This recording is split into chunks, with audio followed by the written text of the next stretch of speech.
Bem-vindos ao nosso canal YouTube, hoje com um opinativo, a partir de um conjunto de internautas que vem colocando questões sobre esse movimento no Brasil, que chegou a ter uma expressão jurídica mais forte no estado de Alagoas, conhecido como escola sem partido.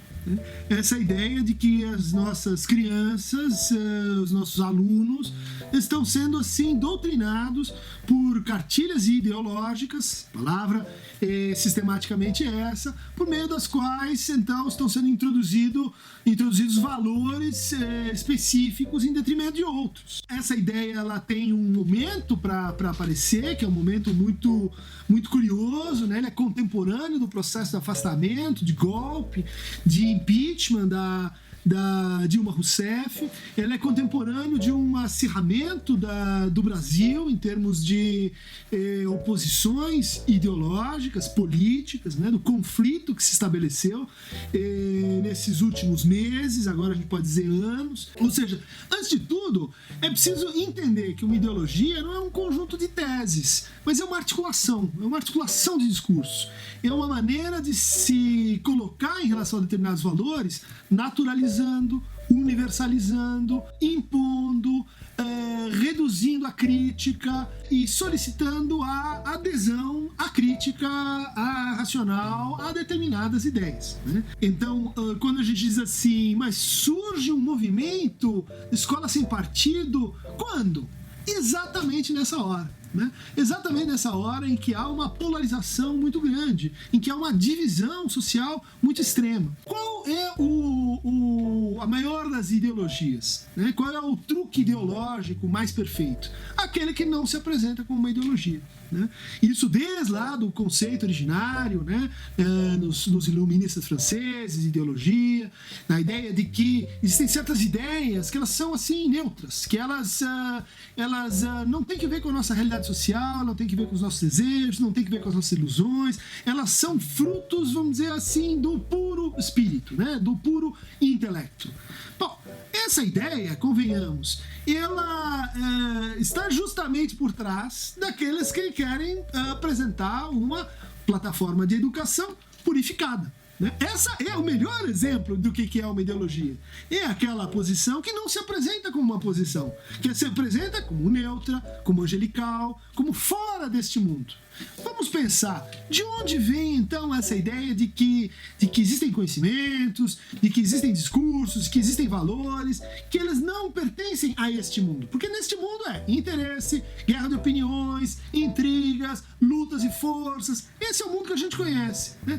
E então de onde viria essa ideia de um ponto de vista neutro? Bom, vem da metafísica, vem da teologia, vem de uma série de discursos que construíram as ideologias, né? As ideologias, tradicionalmente, especialmente aquelas de extração religiosa, isso não é um combate a todas as religiões, mas é o uso ideológico primário que as religiões fazem. Para quê? Valores, naturalização de valores, universalização de valores parciais, redução de conflitos terrenos e transformação desses conflitos em conflitos celestiais, predestinações e todo um conjunto de outras colocações que tornam a ideia de neutralidade a ideia ideológica por excelência. A ideia de sem partido, ideológica por excelência. Qual é a eficácia da ideologia neste caso?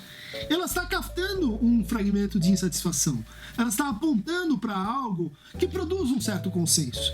Ou seja, de que um professor ele não deve usar a sua vontade individual, a sua adesão a um time de futebol, a um partido, a uma religião, a um sistema qualquer de valores para submeter os seus alunos. Então o que está acontecendo aí é que ele está se demitindo da sua atividade de professor. Ele está deixando de ser professor. Não é que ele tem um professor ideológico e outro não ideológico. É que tem aquele que mantém a sua posição enquanto representante de um saber, enquanto representante de uma missão que é dada pelo Estado, que é dada pelo currículo, que é dada pela emancipação, que é dada pelo espírito crítico, ou seja, que torna a nossa sala de aula um lugar de exercício público da razão. E esse é o segundo fator ideológico, né, nessa conversa, né? O professor, se ele não consegue manter esse exercício público da razão, ou seja, do pró e do contra, da crítica, do conflito, da argumentação, isso se refere ao quê? A um problema de formação desse professor. Muitas vezes ele não teve os meios para praticar, para conseguir fazer, para discutir o conteúdo como eventualmente ele gostaria, né? Por isso, adere a uma forma mais simplificada, né, de passar os conteúdos por adesão emocional e por identificação, produzindo então identificação nos seus alunos, né? Bom, essa ideia de que o professor então deveria merecer mais apoio, deveria merecer mais investimento. Vejam só que curioso, ao mesmo tempo a gente diz escola sem partido e a gente retira 45% do investimento em educação universitária. A gente corta bolsas, a gente reduz o investimento em formação de professores. Então esses eventos talvez, eu posso estar sendo ideológico, mas talvez eles não sejam independentes. Talvez eles tenham uma ligação entre si. No fundo, aqueles que advogam assim, uma censura, uma vigilância, um papel dizendo e informando as pessoas que o professor ele tem que cumprir tais e tais e tais requisitos, que é uma afronta, porque ele deveria saber disso, né? É parte da sua formação. É como se a gente tivesse que pôr uma plaquinha assim no consultório médico: escute, opere com decência, opere com higiene, opere com a tecnologia que você dispõe. Se você põe uma plaquinha assim, você está dizendo o quê? Esse médico merece alguma desconfiança. E é isso que está sendo, então, alocado com essa ideia. Mas, voltando a esse conceito tão importante que o professor, ele exerce a razão no espaço público.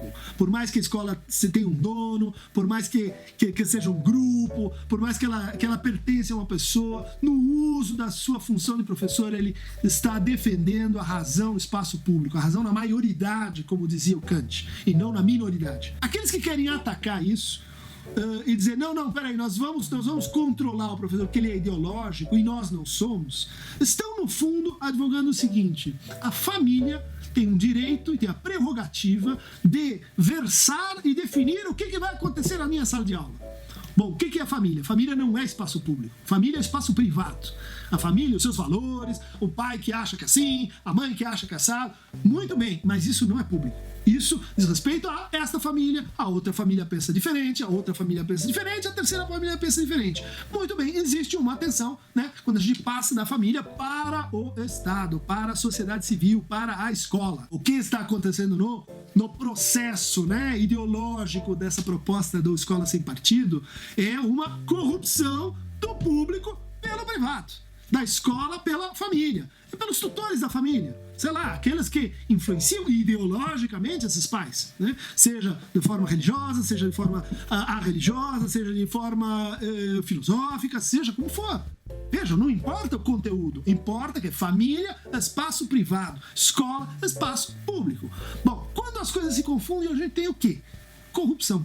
Vejam só que interessante, um país que está atravessado pelo tema da corrupção, que se indispõe com o uso público, né, da coisa pública por interesses privados, ao mesmo tempo, na mesma hora, está dizendo, olha, vamos fazer isso nas escolas. Chega de escola sem partido. Vamos então para o partido das escolas.